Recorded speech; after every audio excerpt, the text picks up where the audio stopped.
Essula ey'omukaaga. Era ate ne nnyimusa amaaso gange ne ntunula, era laba amagaali 4 nga gava wakati w'ensozi 2 n'ensozi za bikomo. Ku ggaali ery'olubereberye kwaliko embalaasi za lukunyu, ne ku ggaali eryokubiri kwaliko embalaasi enzirugavu, ne ku ggaali eryokusatu kwaliko embalaasi enjeru, ne ku ggaali eryokuna kwaliko embalaasi eza kikuusikuusi ezitobeseemu obwoya obweru.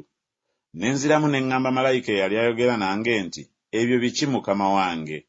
Malayika n'addamu n'aŋŋamba nti, ebyo ze mpewo 4 ez'omu ggulu eziva okuyimirira mu maaso ga Mukama w'ensi zonna.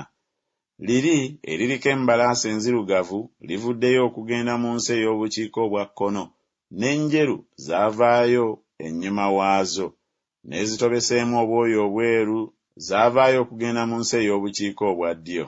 N'eza kikuusikuusi zaavaayo nga zaagala okugenda zitambuletambule mu nsi. N'ayogera nti, muveeyo mutambuletambule mu nsi. Awo ne zitambulatambula mu nsi.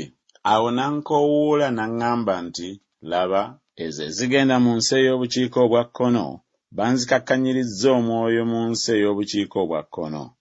Ekigambo kya Mukama ne kijja gye ndi nga kyogera nti, jja kw'abo abaatwalibwa okufugibwa abaddu ku Kaludaayi ne ku Tobiya ne ku Yedaya, naawe ojje ku lunaku luli oyingire mu nnyumba ya Yosiya omwana wa Zeffaniya mwe batuuse nga bavudde e Babulooni, era obaggyeko effeeza ne zaabu, obakolere engule ozitikire ku mutwe gwa Yosuwa omwana wa Yekozadaaki kabona asinga obukulu.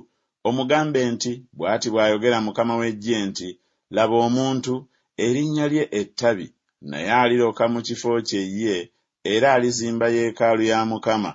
Oyo alizimba yeekaalu ya Mukama, era oyo y'alitwala ekitiibwa, alituula ku ntebe ye alifuga, era aliba kabona ku ntebe ye, n'okuteesa okw'emirembe kulibeera wakati waabwe bombi. N'engule ezo ziribeera za Keremu ne Tobiya ne Yedaya ne Keeni omwana wa Zeffaniya, ez'okubajjukiza mu yeekaalu ya Mukama.